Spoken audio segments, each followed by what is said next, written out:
Hello and welcome to the very, very, very beginning of the Avatar pre-release day 1 stream. You have missed nothing. There have been no technical issues. There's going to be a technical issue, but there have been 0 so far because we just got here. So how could anything have happened at all in any way ever? All right. So even though this is the very beginning and I normally share the live stream link, it's somehow already been shared. But rest assured, this is the very beginning. There were no problems. Everything runs flawlessly. Well, except for the flaw that we're going to have. Okay. So let's talk about that flaw for a second. I set it up as a wheel stream. But guess what? Look at what camera's not working. Oh, it's the wheel camera, the down facing camera. So it's just hands. It's just with this camera right here. We're going full on, straight to the face. That's how it's got to be, because I can't change that for some reason in the middle of a stream. Getting these stupid cameras to work is something else. Anyways, everything is perfect. Nothing is wrong. It's exactly as I intended. And now it's time to do our hellos. So, what's up? Oh, by the way, the YouTube glitch is happening again, where it's just going to have your names and the @ symbol instead of your actual usernames. It's going to be your YouTube hand, whatever you want to call it. It's not your fancy call me Dark Striker in the night. If your name's just like Fred482, that's what it's showing, and that's what I'm going to call you, because I don't know the other names. So, you know, just if it seems confusing that all of a sudden I'm using a different name, that's on YouTube, not on me. So hello to Enchanter, Jess, Heavy Metal, Ultima, Sheba, Justin, Nathan, Shotter, Kensuke, Richard, Shoop, Goddard, Doomblade. Who else is in here? Death, Mac, Duck, Kitty, Soth, Rave Master. Okay, I think we're almost there, right? Did I miss anybody? Teferi, Hepster, Raz, Eldini, Phillips, TJ, and Eng, and David. Okay, all right. I need a romperoo mirror. We did it. So now I gotta roll back up and do the membership message from Nathan that says, nice round number to drop in on. 70 months as a member. Hell yeah, that's what I'm talking about. I will give you the clap for that. If you have been a member for 70 months, I will give you the clap. Nathan, you've just been given the clap. All right, super chats. We got Nathan super chat saying, did the audio just die for everyone or just me? Well, that is fixed. It is fixed. That's solved. All right, we're gonna do a spin for you. Heavy Metal says, God bless the wheel. Oh, we will see. We will see what the devil wheel has in store for you, buddy. All right, and then Doomblade has a super chat as well saying, I gotta play Gambit and he's super fun. His anti-heal is busted and his movement's absolutely busted. Plus, apparently during his ultimate, he boosts other heroes' ultimate charge, so it just gets insane. You didn't even get to finish the insane. It's just like, everything about him is busted. I want Gambit to bust in me. Well, fancy boy, I'm glad that your little digital, tight-chested shirt man. Oh, do I have a Gambit sticker here? Am I gonna have him dry humping his screen with a little picture of Gambit? That's the guy who's busted. Oh, hold on. Let me see. I got a big fat wad of Marvel stuff. Oh, I don't know though. Might be out of luck. This is a lot of stickers. We're getting close to the end, and no. Oh, did I go through all this for nothing? Wasted effort. More of a wasted life. No stickers. No stickers. Okay, hold on.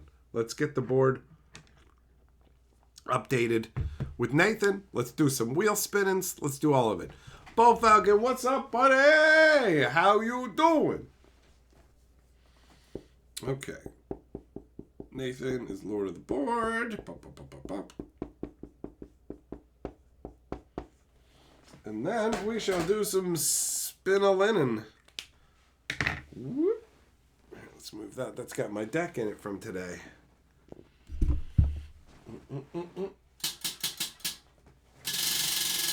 All right. What's it going to be? All right. We're going to open a booster or avatar. Nice. Okay. Second is... Bump, bump, bump, bump, bump. Please.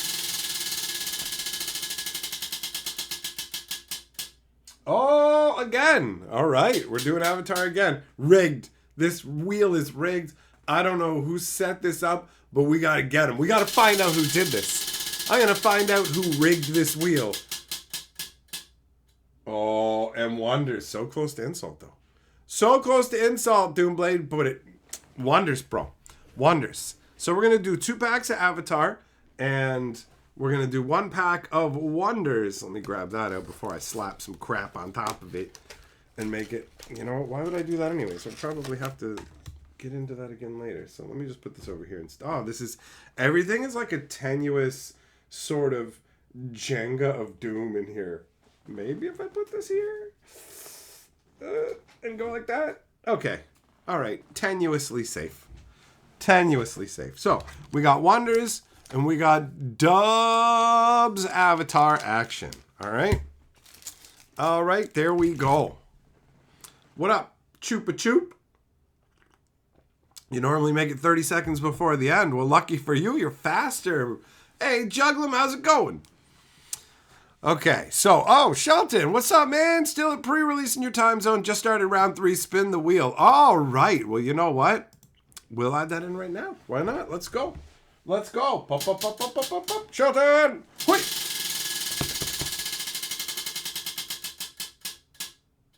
Oh, it's another avatar. Da, da, da, da, da. Are they in here? I think they are. Perfect. Sheldon running the event. Well, how many rounds is it, bro? It shouldn't be too much longer before it's over, right? There we go. How was the pre-release vibe better than Spider-Man? Oh, yeah. Absolutely. Absolutely. We'll go through my deck and whatever. I had a great time. My buddy, who I normally go with, wasn't able to go because he was basically like jet-lagged from traveling. So he said, not going to be able to make it, man. And I just forgot. This is going to test my upper body strength because we're doing it this way. We're doing it full frontal, the way your mama likes it tonight. So, yeah. My buddy, he wants to go tomorrow, though. He wants to go to a pre-release tomorrow. And so do I, because it was a lot of fun. I actually really enjoyed the vibe of this one. And I ended up playing the Avatar straight up airbending deck. And I did some silly nonsense. Airbending is gross. That mechanic is gross once you play with it. Okay, so we got Avatar first. Let's go. Bo's changing the rules. Get out. Get out. The event's over. Okay, so we got, since we've reached the point where the commons aren't as exciting, you know. It's like, this stuff is in people's hands. It's really just, where's the juice? This guy was in my deck. He was great. He was great. I mean, he's not like a solid card outside of Limited, though. Let's be real. What's this? Earth Kingdom General. When he enters Earthbend 2. That's all right. Okay, and then we got this guy. You know what? I had 2 of him in my deck. And this guy was really disappointing. He's 4 mana for a 3/3. And he says, whenever he enters or attacks, you can sack another creature artifact. If you do, put 2 +1/+1s on him. And when he leaves the battlefield, you can put his +1/+1s on another guy. Which sounds great, but it was never practical. It never happened. He was basically always just a 3/3 for me. Really underwhelmed by him. Okay, and then the rare is Abandoned Air Temple, which is a land that enters tapped unless you control a basic land. Taps for a white mana. 1 white and 3 tap. Put a +1/+1 on each creature you control. Bro, that's gross, man. Gavany Township ain't got nothing on this. That's gross. Huh. I would have been cool with that in my deck today. Oh, I got another rare. Nice. I got Katara the Fearless. A blue, a white, and a green. She is a 3/3. If a triggered ability of an ally you control triggers, it triggers an extra time. That's dope. That is strong. That is strong. And then we got foil. Destined Confrontation. Bum, bum, bum. This is like, it's crazy to me this is uncommon. 2 white and 2 for a sorcery where everybody chooses any number of creatures they have with power 4 or less in total and keeps them. And then everything else gets sacrificed. It feels like this would have been rare back in the day, you know? All right. I have no clue what the big cards are in this set. Literally no idea what the big hits are. I've been totally out of sync with that kind of stuff because of what's been going on. So I'm just like, cool, whatever. I genuinely enjoyed the Avatar series when it originally came out. I don't think that I watched the entirety of it, but I definitely enjoyed it. And yesterday I popped on a couple episodes just to see how it would feel. And it's like, yeah, you know, obviously they aimed it at kids. It's not like it's aiming at adults overall. But there's some really cool concepts in it. And there's a fair bit to it. Carly said it. She's just like, I like it, but at the same time, it's like the writing, like some of the stuff that happens, I'm like, yeah, it's aimed towards kids. It's aimed towards kids. All right, so we got Omashu City. We got this kangaroo guy. I got him out multiple times. Gain a life when you lay a land. I never cycled him, but, you know, it was all right. This guy would have been great, right? This is the one where it's, wait, what the hell? Oh, wait. Are some of these packs Japanese? That's a Japanese pack. Oh, okay.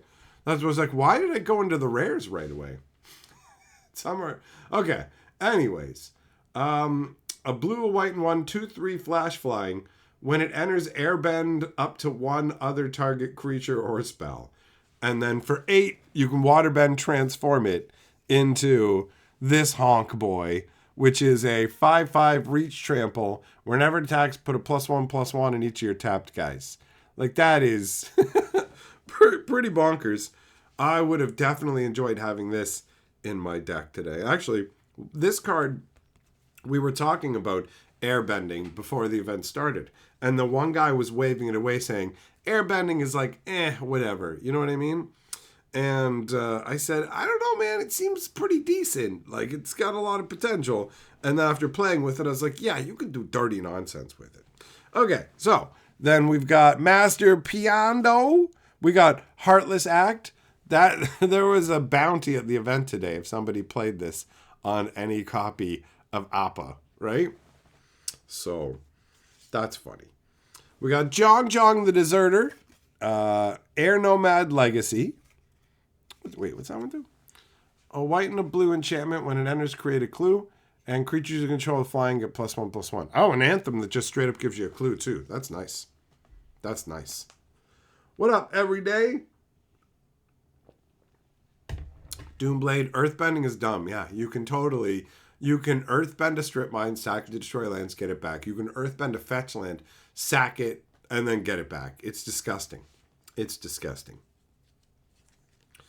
All right, we got Zuko's Exile, Airbending Lesson, Azula Always Lies, Forecasting Fortune Teller, a Rumble Arena, and then Rocky Rebuke and How to Start a Riot.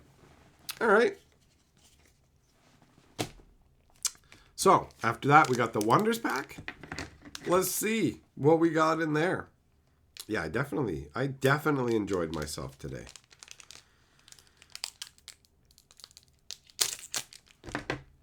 And there was a nice mix of people. Seemed like they were having a good time. This is definitely being better received than Spider-Man by a long shot.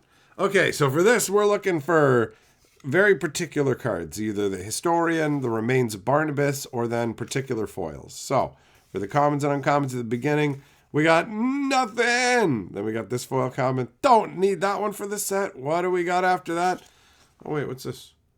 Emberwood Stalwart. Hold on, where's the list? Where's the list? This guy might be on the list. This guy might be on the list. Those lands can't be sick, though, or does Earthbending give haste? Yeah, it does, doesn't it? I'm pretty sure Earthbending gives haste. Okay, on the uncommon list, do we have Emberworld? Yeah, we do. Nice. Sweet. Okay, so that is a win. That is a foil that I need to finish my set. Then we got a foil token, followed up by Epic Rare. This is Sky Dreamer. What does this guy do? Base power equal to the current round. Oh, cool. He gets stronger every round. Oh, yeah. This guy is gross. This guy is gross. Basically, he's just, if you get him out at the beginning, his power and cost are equal to whatever turn it is. So if it's the first turn, he just costs 1 to put out and he's only 1 power. But every turn, he just grows. So you can put him out cheap and scale him up. And then once a game, you can just go, hey, is he strong? Do you have one guy who's weaker than him on the other side? I automatically get to claim the stone in this realm. That's great. That's strong. Actually, I played with him in my very first ever Game of Wonders when I went out to meet the team before the game actually got fully released and checked the game out. That's the deck that I played, and I got him out on the first turn, and it felt gross. It felt gross because the game automatically goes to 7 turns.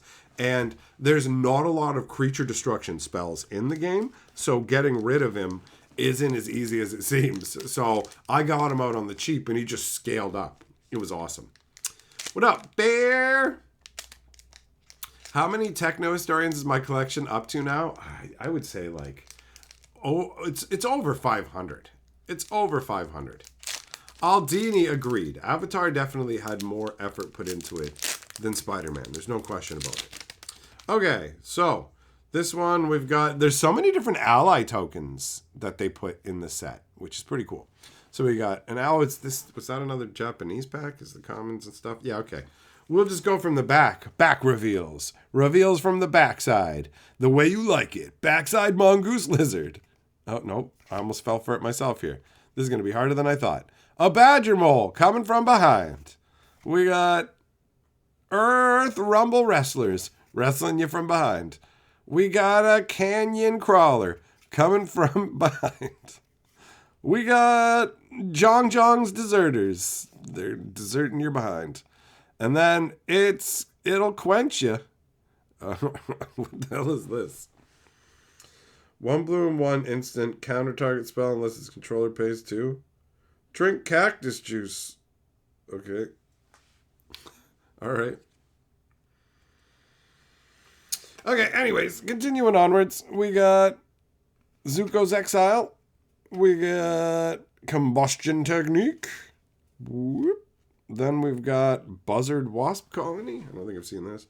4 mana, 2/2 flying. When it enters, you can sack an artifact, a creature. If you do, draw a card. Whenever another creature you control dies, if it had counters on it, put its counters on this creature.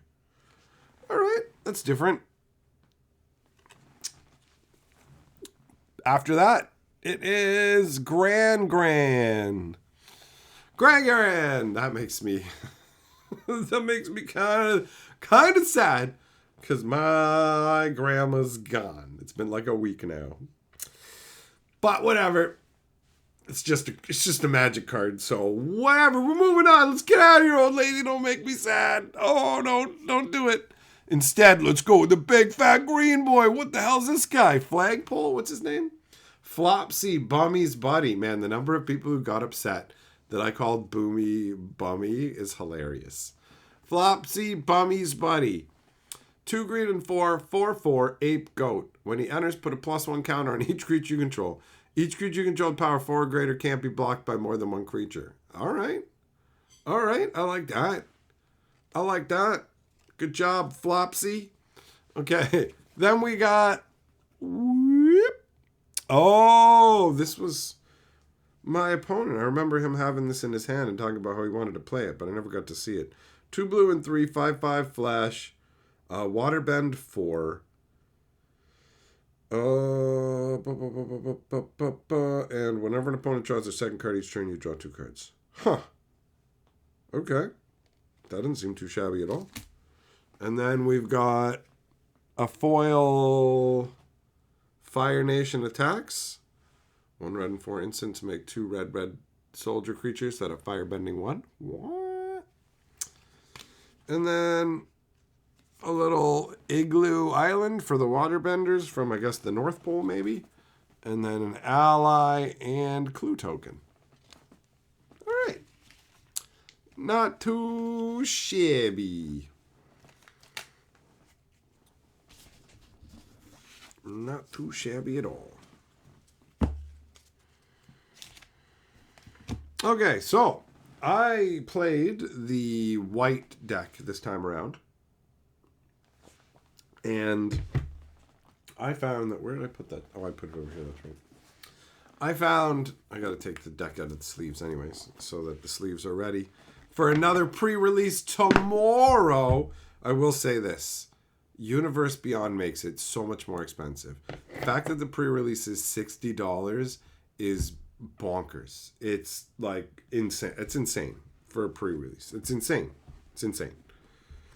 So the one I went with was the white kit because I was like, all right, you know what? I'm gonna go with it because I actually am just picking based off the character that I like. I know that the rumblings were that the green kit would have the best promos and stuff. So, and the best rares in the seeded pack. So that's what you should go for. But I didn't really care about that.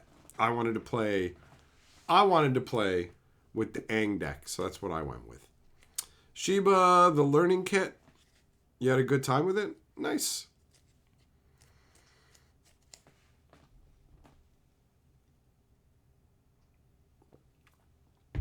Rodney, you just got back from your pre-release? Sweet. So I had like a mix of random... It was mostly white with a mix of random things. But I mentioned this when we cracked this guy out of pack. The Aang, the last airbender, the uncommon one here. It's a white and 3 mana for a 3/2 flyer. When it enters, you can airbend up to 1 other non-land permanent. And whenever you cast a lesson spell, he gains lifelink. That part was never relevant. It was just the airbending part.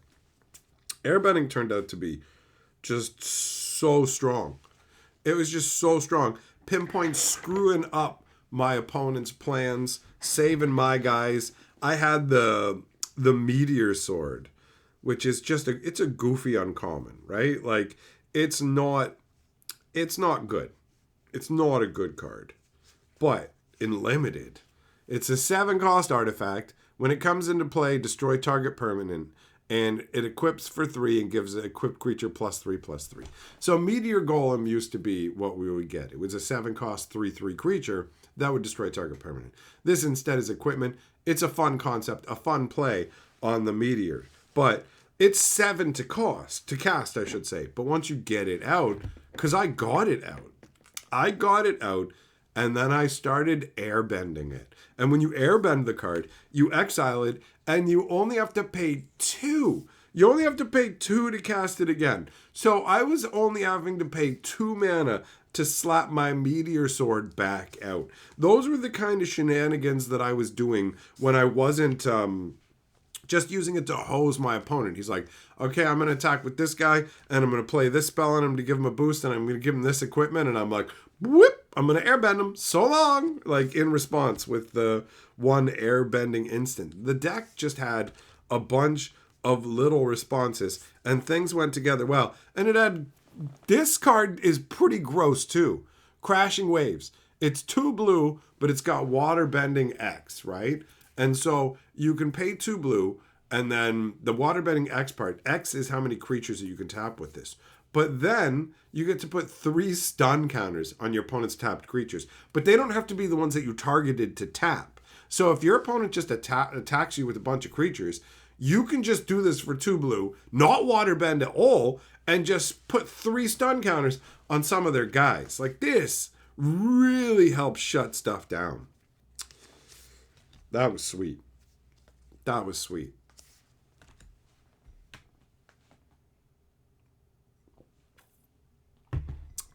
Doomblade, yeah, of course, people are gonna rage scoop to like recurring land destruction. No kidding. So yeah, even this, like just this common, it's 3 mana, airbend target permanent, and then draw a card. When I saw this, I thought to myself, 3 mana for this and drawing a card? This feels like the Ice Age era, right? Like it feels like 3 mana, draw a card, and get a little effect with it. But airbending at instant speed out of nowhere is very solid. So, I mean, this isn't constructed level dominate tournament stuff, but in terms of a limited trick, this gives you more bang for your buck than you would have thought. What else in here is of interest? Oh, I like I said, the deck was mostly white, and I put some of a few different colors in there and just tossed in. It's basically like old school rules. Tossed in a few lands of different colors. Oh, I got this too. That's right. I got the White Lotus tile. 4 cost, mana, produce an artifact. This is comes into play tapped and taps to add X mana of any color, where X is the greatest number of creatures you control that have a creature type in common. That's some tribal goodness right there, bro. That is some goodness right there. Do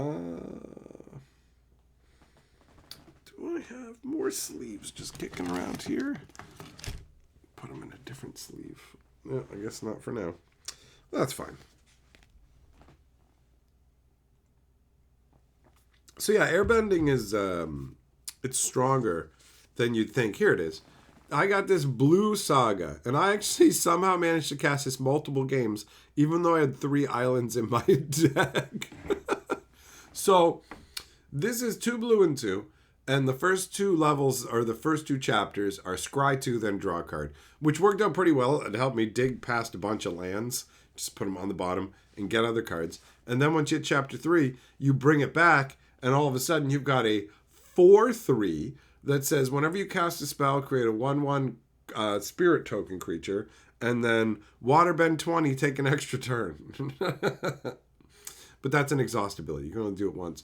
So I got this out like this, and me and my opponent were talking about, wow, you can take an extra turn, but you need 20 mana. It's like, you don't even have 20 lands. I don't. And we both agreed. And then I never made the 1/1s. I had this guy flipped multiple times, transformed multiple times, and every single time I forgot to make 1/1s whenever you cast a spell, because it counts for creature spells and stuff like that. And my brain just defaulted to non-creature spells. So it turns out that I hosed myself that way.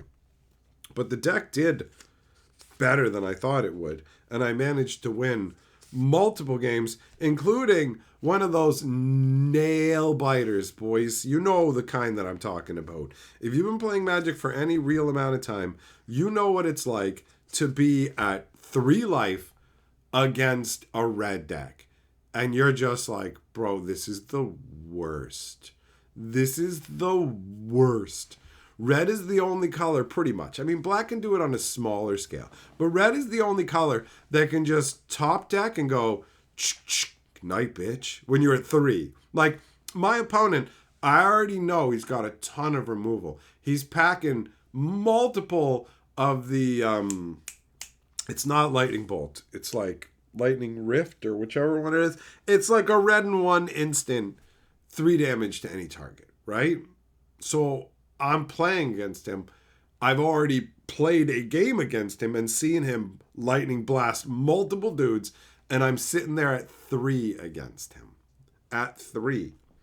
Now, I go to have a good time. So I actually reminded that guy. We're right down to the wire. I'm sitting there at 3 life, and he's got out the one Fire Nation guy, whoever it is, where it's basically like pay 3 mana, and pay 3 mana, you can play the top card of your deck. So he only had 4 mana.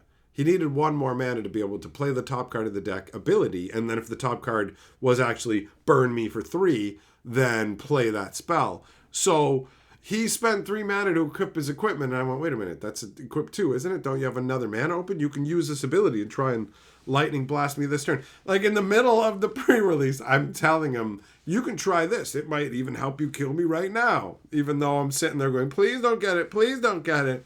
It's like, I want to have the most fun. And I don't want to win a game where I watch somebody make a mistake. Like, I saw you screw that up. And, like, if this was some tournament where it's like, all right, we're going to give you a super hot robo-wife and $100,000 and whatever, then, yeah, sure, for real, bro. Oh, did you, oh, no, I didn't notice that you, even though it's a failure to maintain game state, and I should have noticed that you paid 3 to equip that 2 equip, I just didn't notice. But I'm not going to do that in some pre-release, right? So I told him, but he whiffed on it anyways, baby. You got to have those rules. All right, what else do we got in here? So yeah, it was fun, man. It was a fun event, honestly. I enjoyed it more than Spider-Man's pre-release by a considerable amount. Oh, speaking of instant speed silliness, because I was talking about airbending at instant speed, Disenchantment is pretty gross too. Aang's Iceberg, a white and 2 flash. When it enters, exile up to 1 other target non-land permanent until this leaves the battlefield. And you can waterbend for 3 and sack this to scry 2 as well. So it works. It's good. Nathan, tomorrow pre-release at Phoenix as usual. Oh, hell yeah. Oh, hell yeah. I'm stoked to go there. On top of that, I have a dentist appointment coming up, and it's really close to my mom's birthday, and it's this whole big thing where I'm probably going to be messed up for a few days. So I'm not going to be able to go for her birthday and give her present normally. So I'm going to like drop it off in advance. And every year when she gets birthday cards or whatever, she opens it and is like, oh, there's no money in here, like a joke or whatever. And like Carly mentioned, she's like, your mom always mentions wanting money in the card. Why don't you just put money? Like, my parents don't even use physical money anymore. They don't. They do everything digitally. They do not use physical money. Like, they had a bowl of just physical money on top of a water jug. And I was like, what's with this bowl of money? And like, everything's digital now. We don't even touch the money, you know? So they're not using the money. So when she's saying she wants money, I'm like, why would you want money? You don't want money. But she kept saying, so Carly's just like, why don't you just give her money? I was like, you know what? I am going to do that. So I got a bunch of $5 bills and then a fuckload of nickels. Like a shitload of nickels, right? Not in like one roll or something so that it's like big and heavy like a rock and will hurt her. But like when you open it, it's going to be like a rain of nickels. Just pow! Happy birthday, bitch! You wanted some nickels? There you go. Well, no, wait, you wanted money. She definitely didn't say she wanted nickels. I should be very clear about that. But like, it adds in. No, Nathan, she's not here, bro. She's not here. So, tomorrow, on my way to the pre-release, I'm going to drop that off. I'm going to drop that envelope off. It's got heft. Kensuke, if there was pennies, I would definitely put those in there. But yeah, I totally am hyped for another pre-release, 100%. I don't know which other faction, which other character I should go with. I'm leaning towards, from a thematic concept, Zuko, because just even in the beginning, like, it's funny that Carly brought it up to me talking about Avatar, saying, you know, there's something to it. And it's like the writing that's aimed towards children and the childish nature of some of it, it can be a little like, oh, I don't know if this is for me. But then when you look at the underlying concepts, they're actually like, it's really got some depth to it. The Avatar himself is a child who's been frozen for 100 years. And his people are all gone. His family, they're all gone. He also has inherited an insane amount of power that he doesn't understand and can't control. And then you have somebody who's chasing him, who is also a child. He's a teenager, but he's also a child who's been exiled by his own father. He's horribly burned. There's all these family issues with him. It's really deep, and he's on a mission to restore his honor and reclaim his place in society, and on that puts them in direct confrontation. And so Zuko's been training his whole life to fight the Avatar, and he's like expecting this 100-year-old warrior who's going to be this massive challenge, and he finds him, and he's just a boy. And he's like, what even is this? And he's like, you're just a boy. And Aang's like, you're just a teenager. It's just there's the surface level stuff, and then there's the extra layers to it. The whole the entire weight of being the Avatar, on top of the dimensional shift of 100 years passing and the world changing. It's crazy.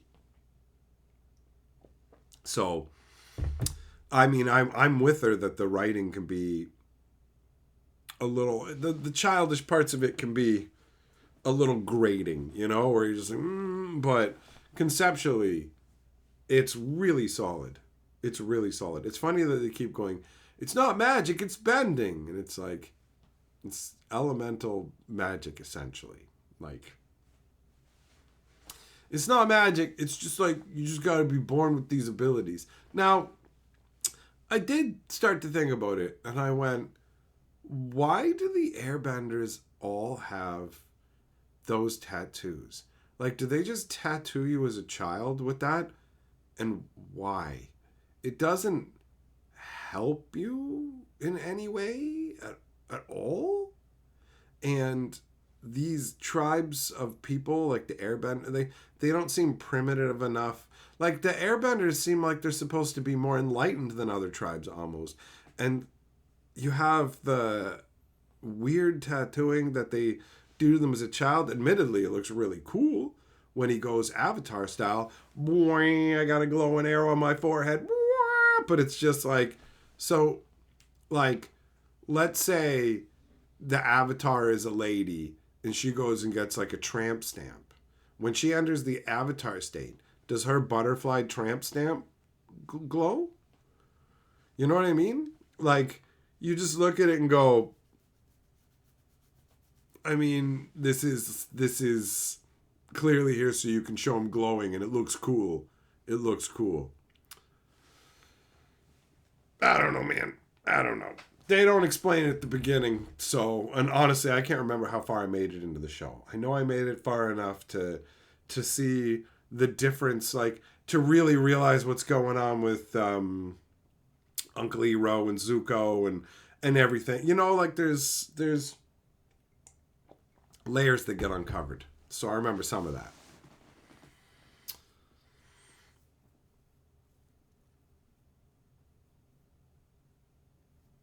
Nathan, you weren't aware there was a pre-release this weekend? Well, bro, I mean, honestly, when I was down there today talking to the game store owner, he was saying, hey, next year, we're going to have pre-releases every 7.5 weeks. Like, basically, we're going to have new sets, not even 2 months apart anymore. So the pre-releases are constant, bro. Constant. And the Universe Beyond stuff makes it fucking pricey, dude. 60 bones for a pre-release is a lot. It's a lot.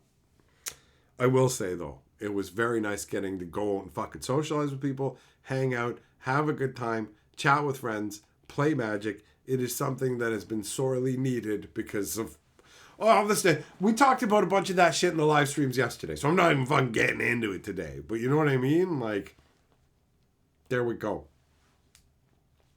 They normally wouldn't tattoo like that when they're a child. It's supposed to represent reaching master status.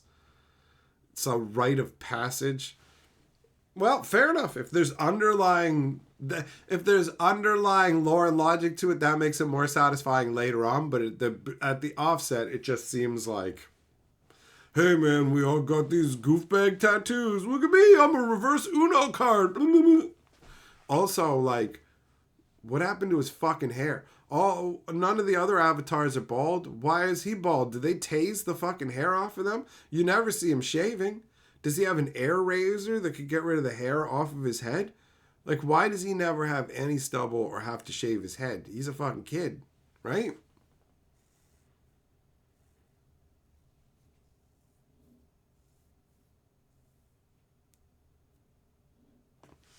Raz, no, I don't think that the tattoos have nothing to do with their ability to airbend. So it's nothing like that as far as I understand.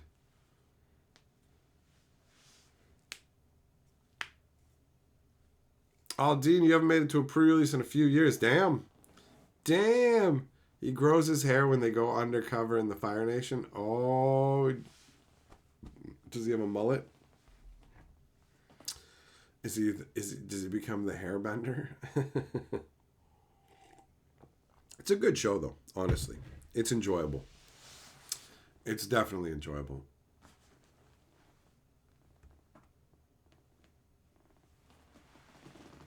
Soth airbenders shave their heads to feel the air current better. That actually makes sense, bro. Because I fucking shave my ball bag and then I dip it in water so I can feel the fucking air currents perfectly too.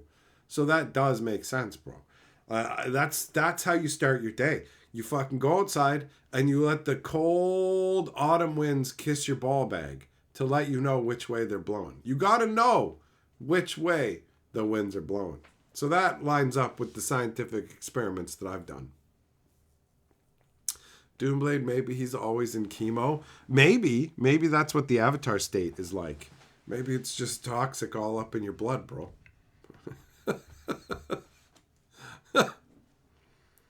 Hepster, what? No, there ain't no Avatar ain't about no jugs, man. It's not Naruto with some fat titted anime ladies.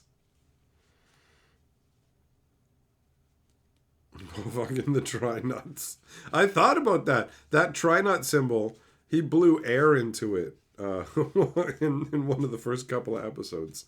I watched the first 3. It's like the show has heart. It's enjoyable, man. It's enjoyable.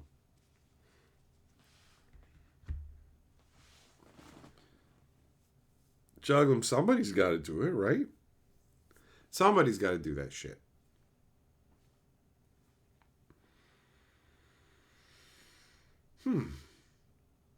Yeah, quite a difference from the Spider-Man pre-release. There was no part of me that wanted to go back and do more Spider-Man action. But, yeah, getting to go and do this was fucking great. Spall Falcon! There you go, buddy. See these? You see these little wiggling thumbs? You get 2 fucking wiggle thumbs up. You can tell your friends. Tell your friends? Tell your family? Check it out, some guy on the internet fucking wiggled his thumbs. But for me! For me! Wildfire, you going to a pre-release tomorrow despite only watching the show once? You don't have to watch any of any property to go and enjoy. Like my one buddy who does not like Universes Beyond, he's like, I've just reached the point where I just evaluate them all as if they're Magic cards. That's how he said it. I just treat them as if they're Magic cards. So I just look for cards I want to play with. But then, like, when they were trying to tell me about the combos they wanted to play and they started mentioning cards from, like, all these different properties, I was just like, oh, God. It just feels so weird, you know? Just like, come on, man. Come on, man. But yeah, you don't have to watch the show to go and enjoy yourself. Have a good time. Oh, speaking of good times, Nathan dropping the memberships down. Thanks for gifting 10 memberships, big boy. You are the member lord. Have a good night, buddy. Oh, weird. They've changed it so that when you do a gift membership, it shows like a little satchel beside it. But if you've ever played The Binding of Isaac, it kind of is reminiscent of the flies from that game.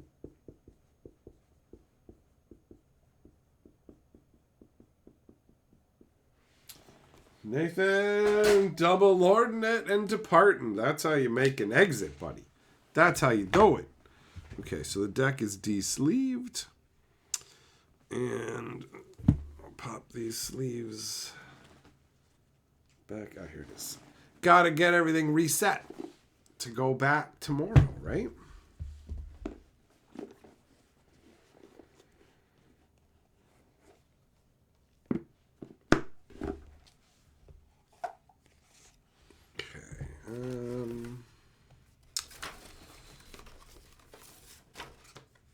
Hey, Alan says thanks for the membership, Nathan.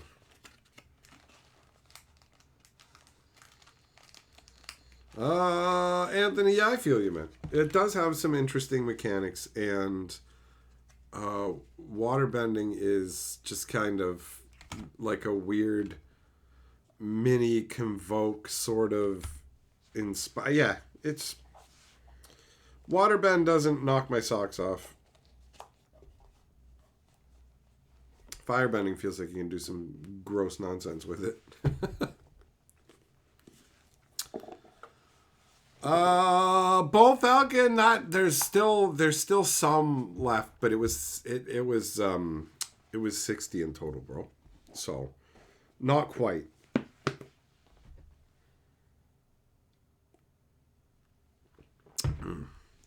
Okay, so got my sleeves, do I have my dice in here? Good, that's good.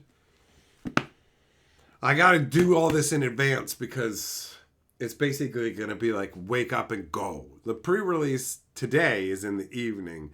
The pre-release tomorrow is like, well, for most people it's probably not that early, but you know, I've got to get up, I think probably around like 10, which is early for me because I'm a night owl. So having it all ready so I don't accidentally leave something behind is how I like to do it. So that's perfect.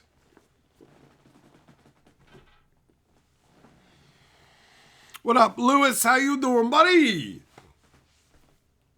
So yeah, I mean, Wizards of the Coast, when they put in the effort, they can do things properly. And this is a situation where things turned out pretty well overall, right?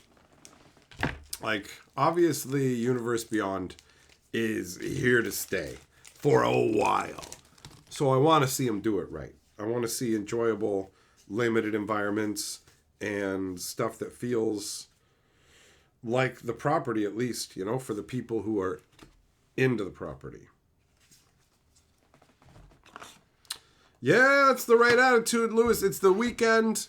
Doing good. Hell yeah, man. Honestly, I'm on the looking for the fucking positives and having a good time vibe. Overall, today has been pretty good, I gotta say. You know? Nothing ever goes perfect, but I would take days like today. It's good. It's good. Let's see here. Oh, gotta sort out the stuff that I'm likely to want to know where it is from the rest. Like I used to get bundles whenever a set came out, like the fat packs, and keep all the cards from the set in there. But that started to everything started to get so expensive that I'm like, you know what, a pre-release kit box can easily hold the commons and uncommons that I have most of the time. Since it's a lot rarer for me to be getting like full booster boxes and stuff now.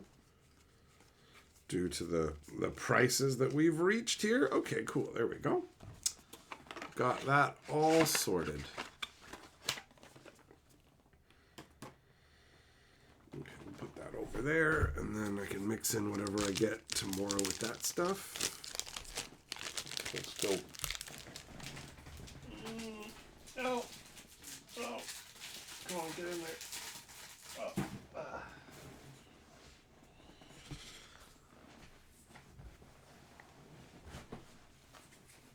Oh, man.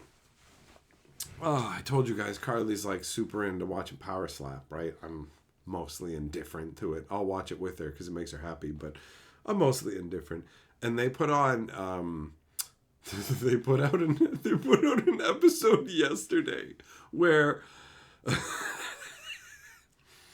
like, the fights normally go like this. You got somebody walk in, and they'll have like their walk-in music, you know, like a 1.5, 2-minute walk-in sequence where they'll play their selected song, and while that's playing, they're walking to the stage. Hebster, what is Power Slap? It's like the UFC, but really simplified. It's basically owned by the same guy who owns the UFC. Power Slap is stand across from each other and take turns hitting each other in the head. Like, you're not allowed to flinch. You're not allowed to try and reduce the force of the blow. You have to take an uncontested blow to the head. And we're just going to do that back and forth. Like, that's it. That's what it's deranged nonsense. It is a race to brain damage. Like, if you haven't seen it at all, it's worth checking out for the spectacle, but understand it's horrendous. It's like watching it, it's fucking wild. It's crazy. Like, they have this show, like, Road to the Title or whatever, and it's like a reality show. So they'll give you background information about the different people, right? And it'll go like, oh, Jim Jam here is a really down on his luck guy. Like, everybody is down on their luck. The people they got for this shit at the beginning, at least, were very down on their luck. And it'll be like, Jim Jam's down on his luck, and he's got 4 kids and whatever. And then Jim Jam's there, and he's just like, I just got to do my best. I've been training hard. I've been working at this every day, and I just have to show my kids that anything is possible, and they can do anything, and if they believe, and I just got to do it for them, I believe. And they're getting fucking emotional, and the music's playing in the background. It's showing pictures of their kids. And then they get into the fight, and it's like, okay, so Jim Jam's going up against Dongus the Destroyer. Now, Dongus the Destroyer has an undefeated record, so Dongus is going first. All right, we see the wind-up, and, oh, Jim Jam's on the ground, and he's going like this. Like, for real. And Carly said to me, she's like, she didn't want to tell me because she knows how much I care about people and don't like seeing bad things happen to them or whatever. And she doesn't like seeing it either. And she's just like, I know enough about like what's going on with people's bodies to know that when somebody goes like this after they've been hit or whatever, they have taken permanent brain damage. So you watch somebody and they build up as well. I got to do it for my kids. And like a minute later, he's just laying on the ground. Right? Like, trying to get up. It's my turn. Bro, no, you're done. You're done. You got to go home to your family. I have a family? Like, it's fucked. This shit is fucked. Right? Like, it's insane. So the episode yesterday goes like this. You got 2 minutes of Slapper 1 coming out. I'm the guy coming out to my music. And then they're like, Slapper Guy 1's been in 4 fights and he's won 3 of them. And did you know that he has a dog that sometimes he gives Tostitos to? Or just some random bullshit, right? And so you got 2 minutes of that. Then you got 2 minutes of the other guy, Power Slapper 2, coming in. I'm doing this for Tostitos and my fat wife, right? I'm bringing home the belt, Becky. Right? That kind of shit. So you got 2 guys coming up. So it's 4 minutes, right? 4 or 5 minutes of this. Turns out this fucking video is only 6 minutes long. The first guy goes up to slap. He slaps the one guy and he's like, I hurt myself. I quit. Bye. And then the video just ends. The video's just like, it's over. It's over. There's nothing. Carly was so upset. Nothing happened. Hey, motherfucker, you're the man, buddy. Appleseed, that's right. They slap each other. Combat for morons. Juggling, they don't slap each other like girls, okay? That's the thing. Like, the deceiving part about Power Slap is the name Slap. Because you think, oh, it's a slap fight. Oh, it's just open-handed slaps. This is like being punched in the fucking head. Like, 100%. And they have rules where it's like, you've got to use this part of your hand. You're supposed to hit with this part of your hand. If you use the palm here instead, it's like punching. So they have rules in it that say, we're going to minus point. You get a minus if you club. But the thing is, it doesn't matter. You dummying this fucker with that. So, like, there was a bunch of dudes who literally clubbed the other guy. The guy who got clubbed couldn't get up. And if you club somebody and they can't continue, you auto lose because you fucking did an illegal move. Well, you're disqualified. Fuck you, you lose, right? But then they just turned around and all the people who got clubbed and won the fights were kicked out of the competition. And all the dudes who fucking clubbed them and got penalties and lost the fights continued on in the competition. Like, it's all bullshit. The clubbing, the fouls you get for striking somebody like it's an actual punch, there's no fucking penalty for it at all, really. The whole thing is insane. Yeah, Appleseed, yeah, women. The women power slap is boring. It's boring. Juggling, you must not have seen it, bro. You must not have seen it. Like, there's no, if you saw some of the fucking hits that these guys take, you would not be like, they're doing it like girls. They get these fucking hematomas. It's horrifying. Carly loves it. It's just fucked up, honestly. It's really messed up. The whole time I'm like, the brain damage. They just, person after person. I'm homeless. I have nothing in my life. I'm working for a better life. Swell of crazy music. I'm working for a better life. Like, fuck, man. It's wild. It's wild. Did I see your rubber band competitions? No, maybe I'll show Carly that. Did I ever watch sumo wrestling? No. Sumo wrestling is interesting from a cultural perspective. Like, it's a very particular kind of wrestling, and the way it's evolved is interesting. But, like, watching two big fat fucking men in what is pretty much the equivalent of the style of a fucking, like, you're wearing diapers, right, bro? It's two big fat guys in diapers. I don't want to count the fucking fat purple stretch marks on a big fat sumo dude while he's like grunting to shove another guy out of a ring they drew on the ground. And congratulations on being big and fat and strong. Like, congratulations on being like, yeah, you're probably fitter than me.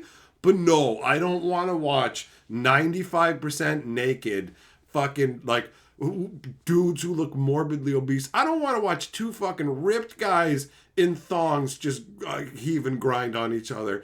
So, sumo wrestling for me, it's a miss, bro. It's a miss.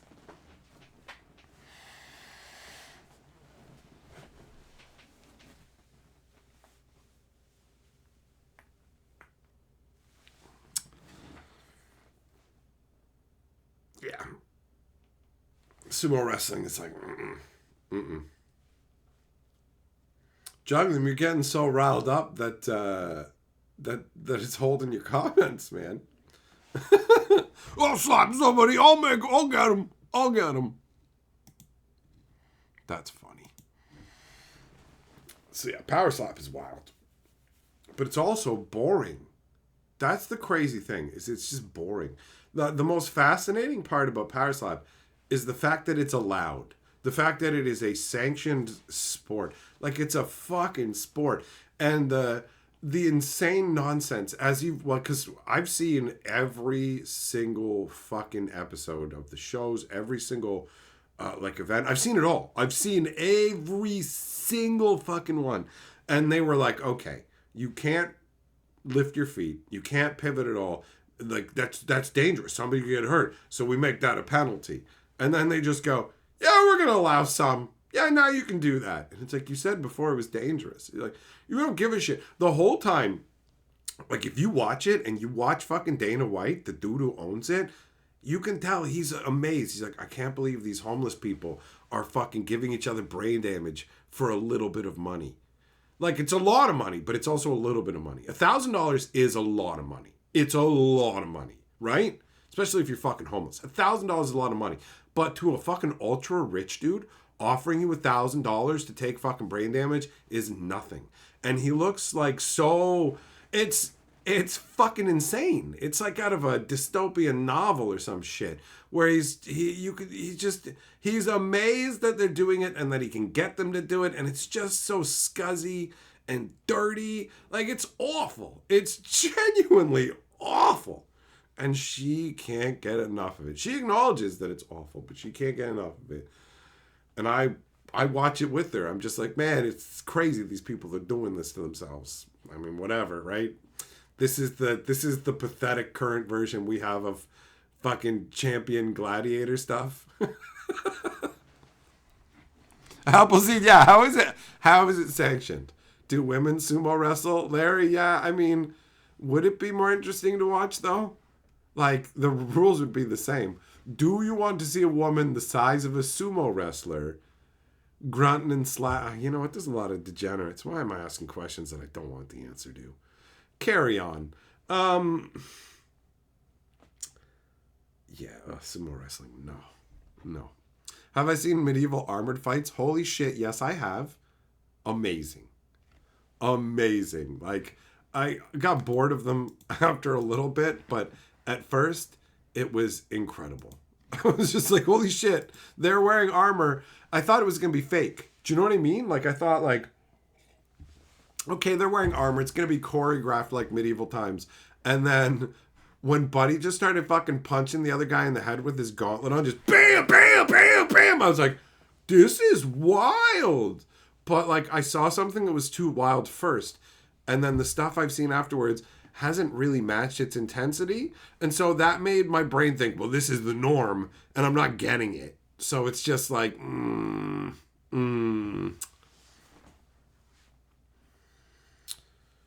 Heavy metal, I don't know, actually. Millmaster, they put the bum fights guy in jail. Did they? Honestly, the amount of stories that are, I'm in dire straits. I am like homeless. That's what the first slappers were. Like basically one step up from fucking homeless people. Drugged out fucking weirdos slapping each other in the fucking alleys. Like, it sounds like a song. It's so wild, man. It's so wild. Yeah, Doomblade, Idiocracy, where they drive the monster trucks against the guy with that little shitty dildo car. Oh, man. That's funny. That makes me think of today. We were watching Holy Moly. Me and Carly were watching Holy Moly, and there's a particular obstacle in that show where they swing these people down a zip line, and they have to try and grab this post. And I hold that is impossible. I think it's fucking impossible.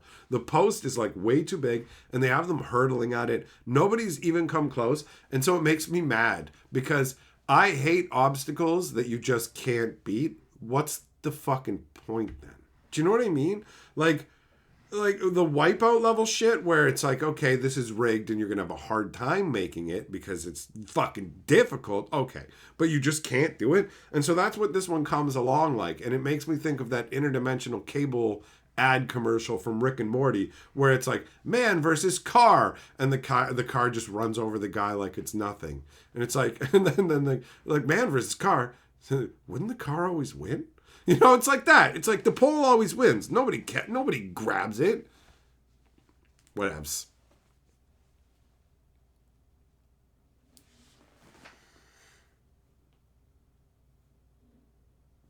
Millmaster, you can see it live. They do MMA, boxing, bare knuckle, medieval fighting, and slap in one night.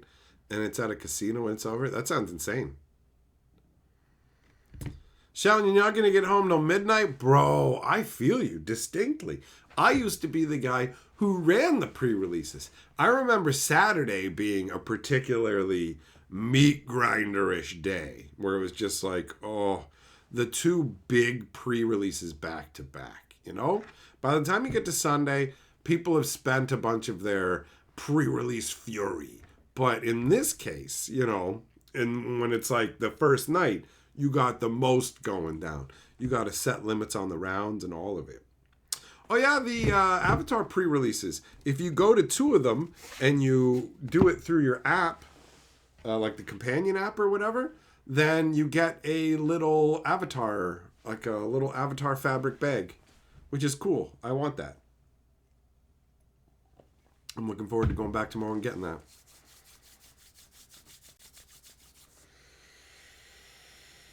Oh man. Keep getting nailed by things with coconut oil in them. It's not fair. It's not fair. They took coconut oil out of a bunch of random cereals, which made me think there wasn't coconut and oil in any cereals. So I got Fruit Loop, bunch of coconut oil, and can't have it. They came up with this new pack of gummies, right? Like, and I'm like, oh sweet, check out these gummies. You can get a 10-pack. It's nice and affordable. These look like some pretty decent edibles. And then I buy the 10-pack, and I go to have one, and like I put it on my tongue, and my brain went, have you read the ingredient list? And then I went and looked on the ingredient list, and I'm like, oh, it's got coconut oil, and it's so high up the list. Fuck! So, those are Carly's now. Unless she doesn't like them, in which case, I don't even know what to do. Orlando! Good luck with that, buddy. Shelton, your store only does one event. Oh, okay. Well, then, you soldier through and you're done. That makes it easier. Juggling, yes, I am allergic to coconut oil. Not deathly allergic, just like wish it was deathly allergic. It destroys my insides. Like, I feel like I'm dying. I feel like I am physically becoming the one character from Willy Wonka. What's her name? The one who's like swells right up to like a blueberry or whatever, bro. My body starts, I'm just like, I swear to God, it's going to burst through me. There's a chest burster and it's going to burst through me. Coconut oil is, it destroys me, bro. You know what's funny? I had no idea that they made movie theater popcorn with coconut oil. So I just thought that the reason that my guts went haywire at the movies was because I was drinking way too much pop and eating way too much popcorn. I just went, you're just cramming too much stuff in yourself, idiot, you gorge monster, not knowing, oh. So there'd be movies where I would just miss a chunk of the movie because it was just like, I'm dying, right? Like Guardians of the Galaxy. I came back. It was amazing timing, though. I came back to the movie, and it's the point where Star-Lord's actually dancing around. He just starts dancing. And Ronan the Destroyer is like, what are you doing? Right? And I was thinking the exact same thing. Why the fuck is he dancing in front of this guy? So it was amazing to think to myself, why the hell is he dancing? And then have the character on screen ask it. And I'm like, perfect, great, I wasn't here. Alan, I don't think that's recent. Like the tick biting you and you can't eat meat. I've known about that for like decades, bro. There's actually, I dated a chick who couldn't eat meat because of that. Doomblade people are weird, that's why. Shinigami, what did you miss? You missed your child's graduation. And these are moments that you can't get back. So you need to have a long, hard think about your life choices. What up, Copycat? How you doing? Oh, man. Oh.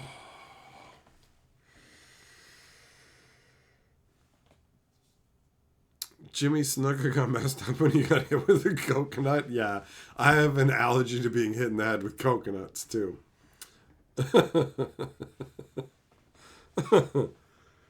Oh, God.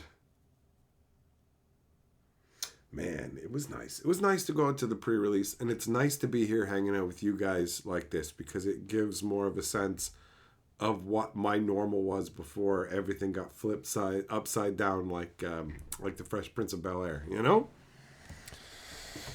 Oh, man. So yeah, I don't know. What color do you guys think I should play tomorrow? Heavy metal, travel with coconuts as a horse substitute. There we go. Respect the Holy Grail, son. How'd the pre-release go? It went good. It went good. I had a fun time. Ooh. Overall, a very chill experience. And I'm looking forward to seeing a mix of different people. Tomorrow at the other pre-release, I get to get one of the cool bags. Honestly, I thought the bag would be like the size of one of these packs. But instead, it's like I don't know, 100%? I feel it's like about this big. I think you could put your pre-release kit in it. I'm not 100%, but I'll get one tomorrow. There's 5 different kinds to choose from, I think. So I'll get one tomorrow, and I should get my choice of any of the 5, I think. We'll see how it goes, but pretty good chance. Pretty good chance. Hey, Hepstar Super Chat says, love you, buddy. Thanks, man. Right back at you, big boy. Oh, shit, yeah, we're doing a wheel stream, too, aren't we? Let's spin it. And I'm going to save that. I'm going to save that Super Chat comment. I'm gonna add that into the... Whoop, I got a folder. I got a folder with a bunch of fun little comments and nice things people have said, and they look even better in Super Chats. Put that up on a screensaver or something. That's the plan. All right, anyways, let's go. Hoi. Avatar! Avatar! Oh, let's update the board too. Avatar! The premiere of Holy Grail advertised a free horse to all attendees. Everyone got a coconut. That's awesome. I would have loved that. Wildfire, that's fucking great, bro. That's one of those things I hear, and I'm like, I don't know if it's true, but it sounds very believable based on who's involved, and I want it to be true, so I'm just going to accept it as the true, and not look into it. And I will tell other people that as if it's true. And that, my friends, is how easily misinformation spreads. Or the truth. I don't know.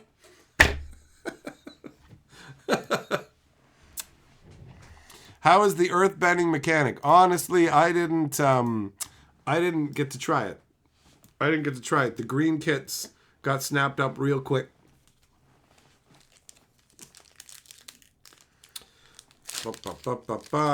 Johnny, did I get my stolen cards back? The stolen wonders of the first cards? Nah, it's over. It's over. My buddy's putting through an insurance claim. So we'll see how that goes. All right, we got Iguana Parrot, Path to Redemption. This is crazy. It's a pacifism, right? But on top of that, you can pay 5 mana and exile the enchanted creature and make a 1/1. It's fucking crazy. Walltop Sentries, Bummy Bash, Pirate Peddlers, Cycle of Renewal, Cat Owl, Master P and Dow again. Oh, now we got Uncle Eero. The Cave of Two Lovers. What the hell does that do? Create 2/1 white allies. Search your library for a mountain or cave. And Earthbend 3. Kind of underwhelming. We got Azula on the Hunt. 1 black and 3, 4/3 firebending 2, and whenever it attacks, lose a life and create a clue token. Huh. That's not too shabby. The firebending, it will feed the clue cost, so that's good. Wartime Protesters. What is this hippie bullshit? A red and 3/4/4 haste. Whenever another ally you control enters, put a +1/+1 counter on that creature, and it gains haste until end of turn. Oh, wow. There's a lot of things that make ally tokens. That's actually not that bad. And then a foil Cycle of Renewal. And North Pole Gates. Okay. How's the card quality? You know what? Honestly, it's better. It's better than the stuff we got with... it's better than the stuff that we got with Tarkir and whatever. It's not perfect. There's definitely some bang up around the edges and stuff, but this is not as bad as some of the stuff that we've had. Like, I can definitely see some bang up along the edges. There's no question about that. Pack fresh, whatever. But yeah, it's not like screamingly bad. The cards aren't like washed out and with a bunch of garbage. We'll see, because sometimes the problems are in batches, right? So there could be a bunch of people who are having problems, and I just happen to be in a bubble of okayness. Because whenever I talk about the issues that are going on, even when I'm literally holding examples myself, there are people like, my pre-release was fine, this didn't happen. And it's like, it did though. So from the stuff I've been exposed to so far, the limited amount that I've seen, it seems It seems pretty solid. I didn't immediately feel anything like, oh, that felt gritty and terrible. So there's that, right? But I mean, yeah. Seems like the quality's all right.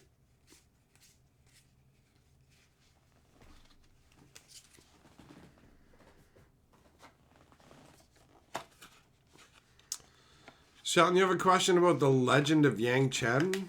You know what, man? I don't know.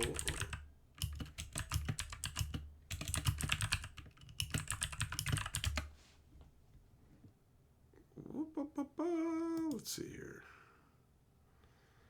Okay, so what was your question? Can you select the saga for choice of permanent to exile for its first chapter? Starting with each player chooses up to one permanent with mana value 3 or greater from among permanents your opponents control. Exile those permanents.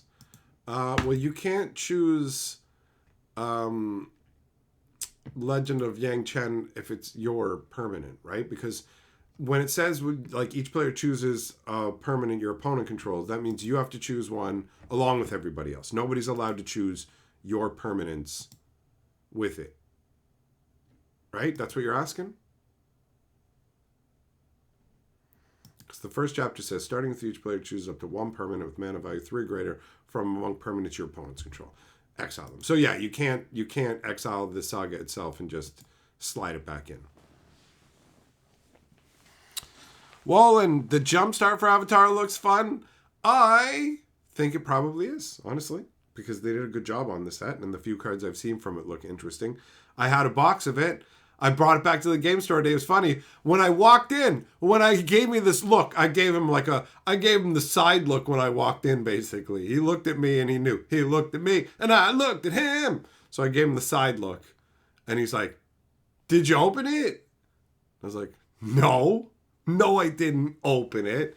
And he's like, you could have contacted me. I would have told you it'd be okay to open it. I didn't notice my mistake right away. And I was just like, it's fine. I didn't want there to be any problems, so I brought it back sealed. So I had a box of Jumpstart. I was supposed to have a box of Play Boosters because we always get a booster box to open before the set comes out. So the store owner's like, yo, I'm going to open this box for singles anyways. Why don't you take it and open it on your stream? So he always gives me Play Boosters. And I saw the Jumpstart box, and I'm just like, oh, God. Inventory for Magic is always such a crazy bitch now. What if this box is somebody's box that they pre-ordered, and then I crack it open, and he doesn't have another box for them and can't get them another box, and then it turns into a whole thing, and somebody gets hosed because I wasn't paying attention, and he wasn't paying attention, and I was like, fuck it.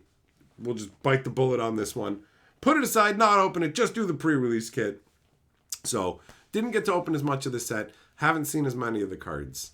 It does make opening the packs a little more exciting because I haven't seen as much of the stuff. So, the pre-release will be a little more, whoa, what do we got going on, right?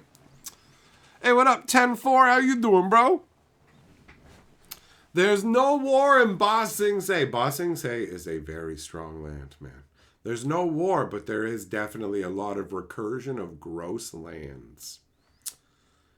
Doomblade, did I add the movies requested on the list? You know what? No. I didn't have I don't know where the list book is, but I did mull it in my mind. So if it makes you feel better, it got into my brain. So there's a good chance that it will somehow make its way into the book the next time things are getting noted down.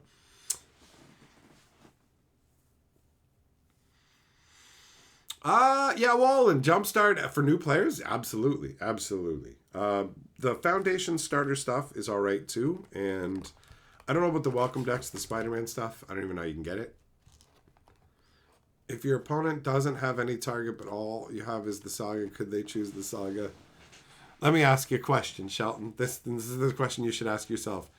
How can you be your own opponent? I know I sound like Buddha on the mountaintop. The card says it has to target permanents your opponent's control, right? Like if you had a card that says an opponent gains 8 life, or target opponent gains 8 life, but my opponent's not targetable, do I get the 8 life? Like you can't be your fucking own opponent, bro. That's not how it works. I'll tell you what, if you play just by yourself, like if you set up a 4-player game of Commander, I will allow you to be your own opponent for this card. Okay, I'll give you special dispensation. But for any like normal playing Magic with anybody, you are never your own opponent. So no, your dreams of nonsense have died here. I have taken them, I have broken the spine of your sweet little baby, and I've thrown it off the cliff because it was never a baby. It's just a bundle of twigs you insist is a baby. That's what we're dealing with here, okay? So, no, you can't be your own opponent, even if they got nothing. How did Maha not get banned? Because Magic's so busted now. Where's Maha even making a dent, bro? Point to a deck where that card's even fucking relevant. And that thing is bonkers, and it's just sidelined. You kidding me? It's ridiculous. Wildfire, what if you're playing Arch Enemy? What if you're playing in a moat? What if you're playing by a goat? What if you're on a fucking boat and then it sinks in international waters? Nobody's coming to save you. I can ask random ass questions too. Scarlet, what if you hate yourself hard enough? Listen, what you guys do in the comfort of your own home is no concern of mine, right? Unless you've got some delicious non-coconut oil cereals to offer me. Like Santa Claus gets stuff for putting up with you people. Where's my stuff? You know what I mean? Wildfire, your buddies and you used to draft on a boat in international waters, ... That makes the ... and the international waters makes it sound like you did butt stuff on such a crazy level with your buddies that it like violates laws, maybe like Geneva Conventions or something. You didn't really play Magic cards at all, did you? Let's be real. Hey, the Appster Super Chat says, spin that wheel. Let's do it, buddy. Let's go. Let's go for a spin. Bum, bum, bum, bum, bum, bum, bum. What? Vault popping off with geese and giraffe. Nice. Oh, we got Avatar action. Earth, fire, wind, water, black. There's five kits for Airbender, right? So you can choose from but there's only 4 elements in Airbender. Earth, fire, earth, fur. Earth, fur, water, and air. It's like, that doesn't sound right. But either way, there's 4 elements. There's 5 colors of magic. There's 5 pre-release kits. So it's just like, would you like earth, fire, water, air, or black? Hey, Heavy Metal says, for the goat mention, let's go for another spin. Let's see. All right, so we're going to do an Avatar pack and... Whee!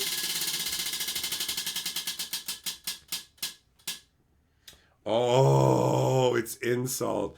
You greasy pig fucker. You are disappointing like a low-rent grocery store pizza. The kind where it's like, not only is the cheese just sprinkled out barely, it's just a big red disc with tiny little bars of white laying all over it. And the cheese looks bigger because it's actually frost burnt, so it's got little extra crap at the edges. But it's not even cheese, it's fucking soy, bro. You are fucking a very small amount of soy cheese on a bullshit grocery store pizza. Go fuck yourself. All right, that's a pretty good insult. Okay. All right. So, Hamster, let's look at some Avatar. Captain Planet's going to take pollution down to 0. Okay? Okay?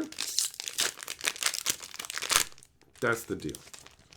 Get a clue, people. That's so stupid.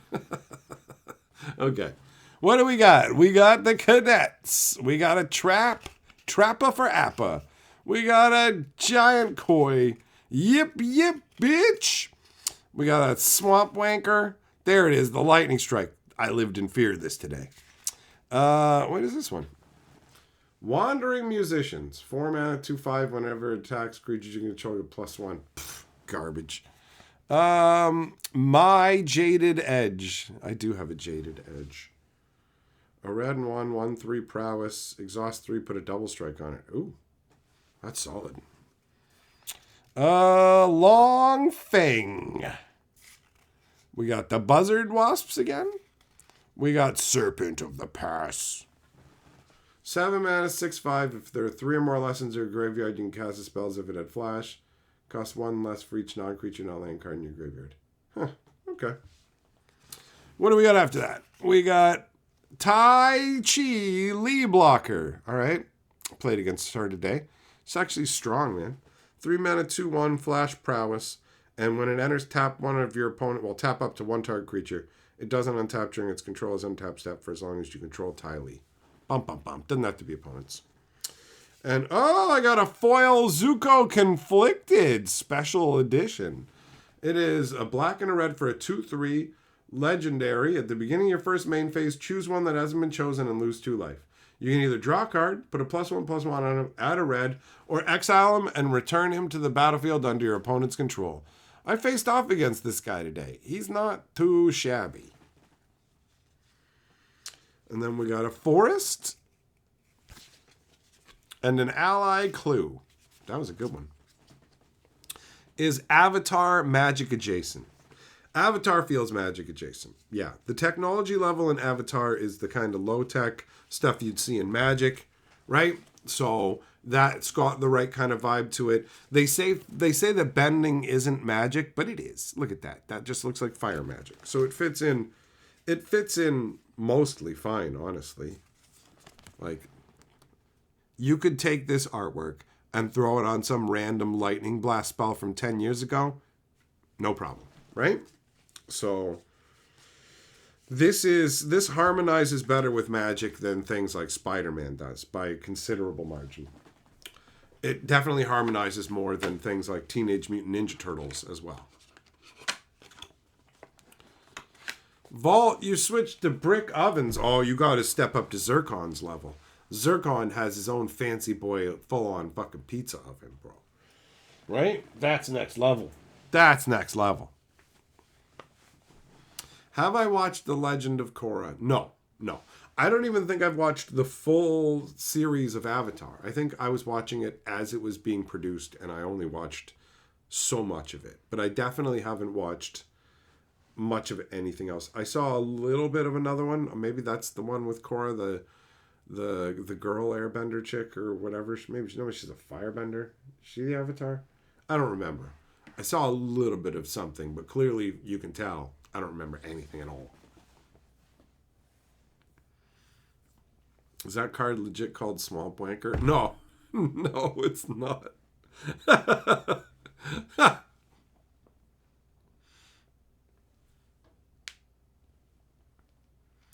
Have a good one every day.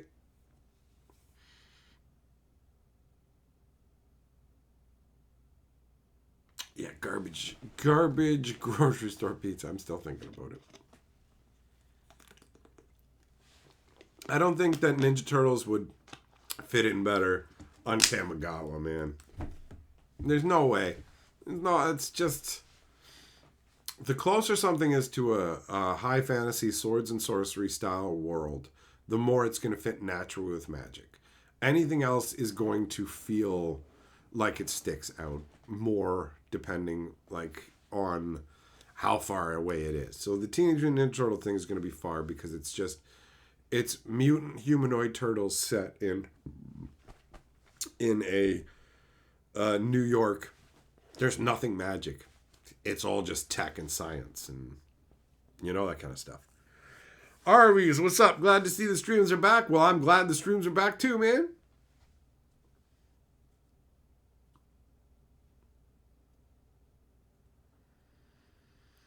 Where do turtles fit compared to Spider-Man? I think okay. So you've got the scale, and on the far end of perfectly meshing with Magic, Lord of the Rings is a perfect mesh with Magic the Gathering, right? Just perfect, fun, glorious mesh. It's exactly what it's supposed to fucking be. High fantasy, everything, right? So Lord of the Rings is perfect. Spider-Man is the complete opposite. It's everything fucking wrong. Everything wrong. You have a modern setting, which is fucking shit. You've got real world Earth, which is shit. You've got stupid costume superhero garbage nonsense, which is dog shit. And it's just so jarring and not Magic the Gathering at all. And Teenage Mutant Ninja Turtles is the same difference. Like, I like Teenage Mutant Ninja Turtles way more than Spider-Man. And I hope they put way more effort into the Teenage Mutant Ninja Turtle set, because that's going to be a big part of... Spider-Man failed for a number of reasons. A big one being that it was lazily and hastily changed from being this tiny little garbage set into a bigger, even worse set, right? So Teenage Mutant Ninja Turtles, in terms of where it fits in with Magic, is just as abhorrent as Spider-Man.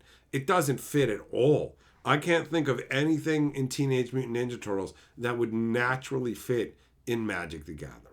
You know? A real easy yardstick is, would this fit easily into a normal Dungeons and Dragons campaign? And Turtle Men absolutely could. But turtle men that wear bandanas and are ninjas and exist because of scientific mutagenic goo that mutated them, and they live in a modern world, none of that works, you know? Yeah, Star Trek is going to be even more out there than Spider-Man. Actually, who knows? That's an interesting question now that I think about it, because Star Trek is Spider-Man is right now. He's at your fucking house eating pizza pockets with you, dickhead. Same thing, Michelangelo is coming over to fart in your toilet, right? But Captain Kirk is plowing space whores in the future. So maybe the fact that, like, it's not modern, it's far-flung future, might make it a little more palatable theoretically than Spider-Man and Teenage Mutant Ninja Turtles.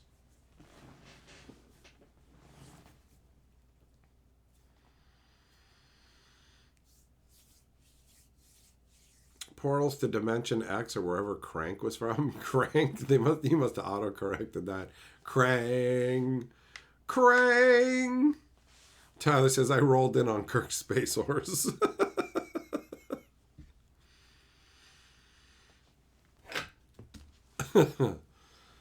So yeah, Teenage Mutant Ninja Turtles is not going to feel like Magic the Gathering at all. Spider-Man was a big letdown. It sucked to play with. It, like, I'm worried my friend might stop going with me to pre-releases. I'm genuinely worried. The price point and the goofy properties, like Spider-Man, he almost didn't go. He's like, I'm not going to the Spider-Man pre-release, I don't think. And I said, fuck you, don't be a stupid little bitch. He's like, I don't know. And I'm like, no, fuck you, you're going. Fuck you, you're going. Don't be a bitch. Fuck you, you're going. I yelled at him like that. And he's like, yeah, all right, we'll go. I'll go. And so we went. And then after we went, he's like, bro, I just saw the trailer for Spider-Man. And if I'd seen that trailer before we went, I would have been like, nope, fuck you, I'm not going. So I feel like he's this close. He's this close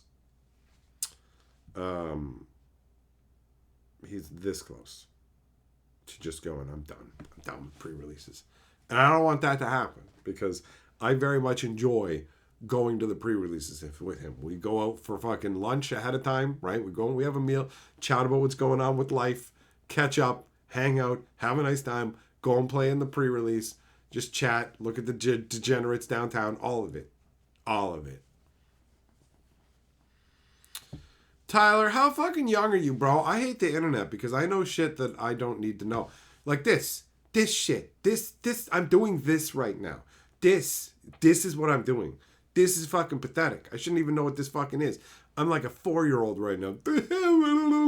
Like,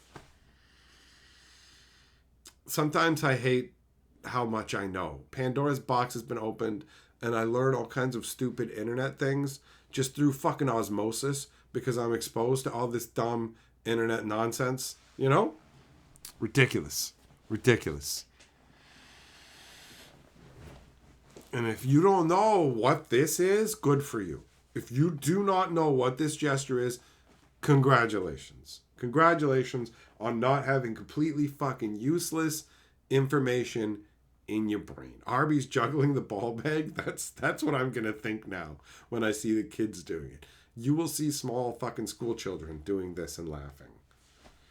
And it's not even as funny as straight up ball bag, bro. That would be funny.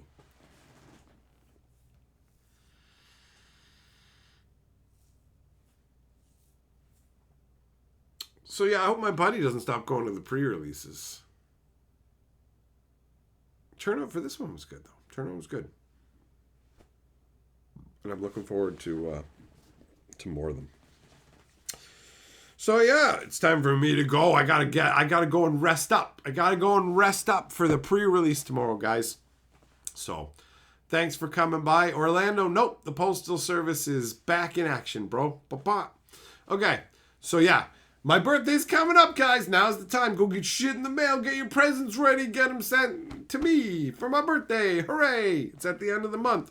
Mark it on your fucking calendars. Put a heart around it. Kiss the calendar. Tell your fucking parents. Tell your relatives. Tell them to mark it on their calendars. Tell your dogs, your cats and your dogs and all that shit. All right? Anyways, I'm getting on up out of here. Peace. Here comes the chainsaw man.